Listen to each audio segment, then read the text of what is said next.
Hello and welcome back to Newsroom Nigeria. This is where we give you hot, fresh and sizzling news all day long. If this is your first time here, you have not subscribed to this channel, you've just been watching or you have just been watching without subscribing, like why did I offend you?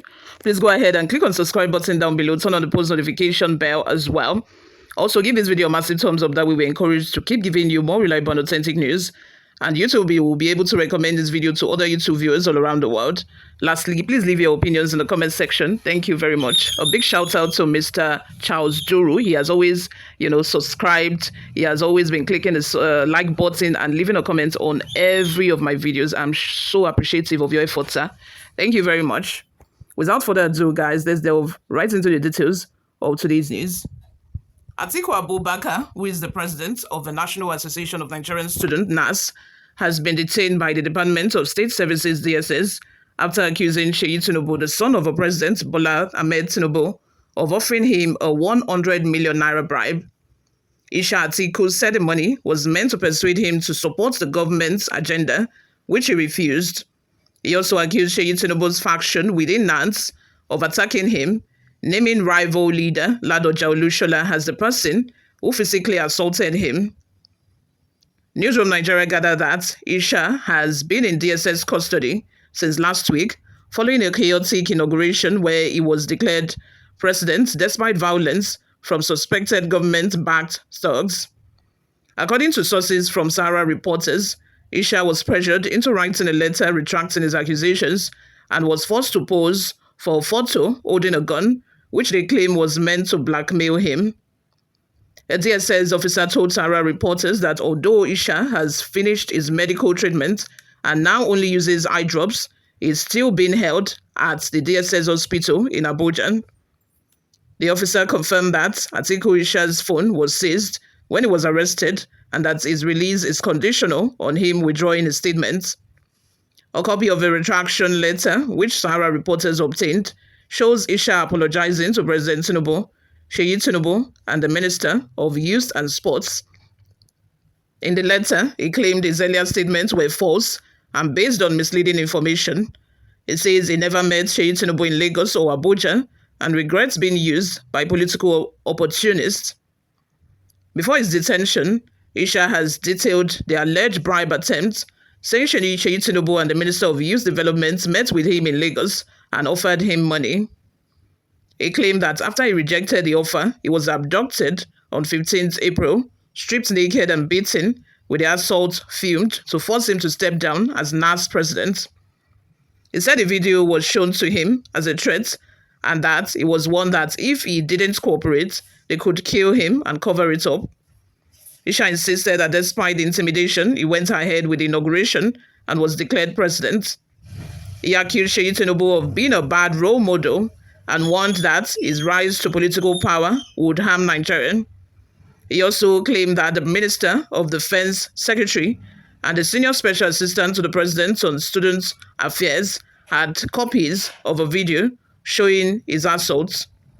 Isha raised concerns about his health after the alleged assaults, saying he was hit in the face and now fears losing his eyesight. He described being beaten with bottles and a machete, which led to him to undergo a brain scan.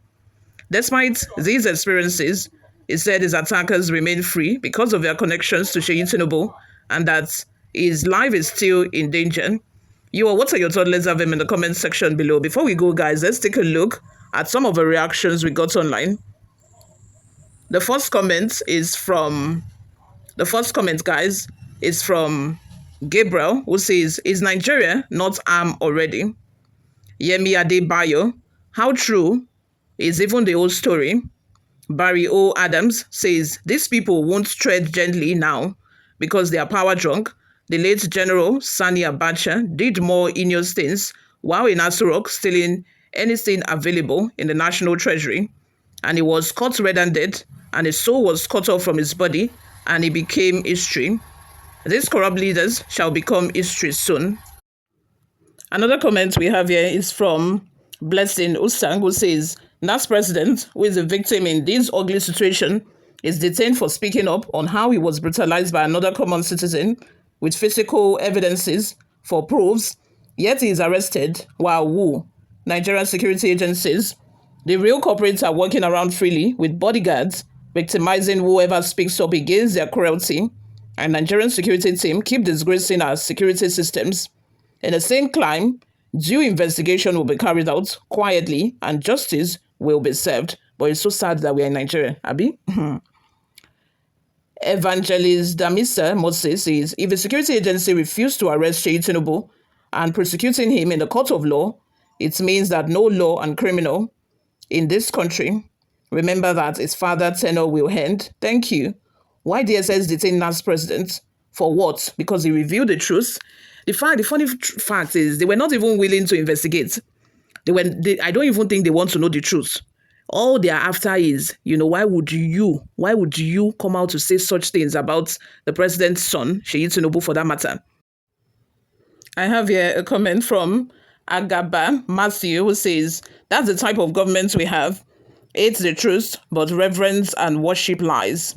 Samson Sami says, I knew this is what will come out of the allegation. Ishmaela says, Nigerians know that demon social servant is working for those in power, not Nigerian.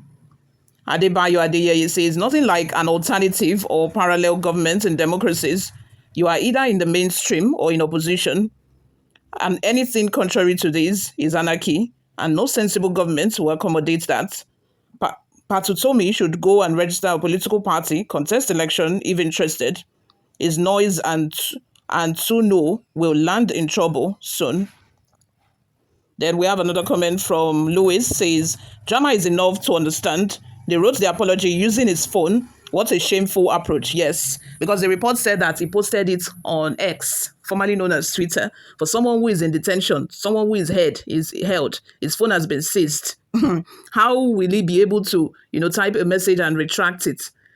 Is it that do they what do they even take us for safe? What do they take Nigerians for? Is it that they think that we are that dumb that would just, swallow everything? For somebody who has narrated his experience in details, how he met with Tinubu, now he's saying he has not even met with Tinubu, never met with him in Lagos or even in Abuja. How is that possible?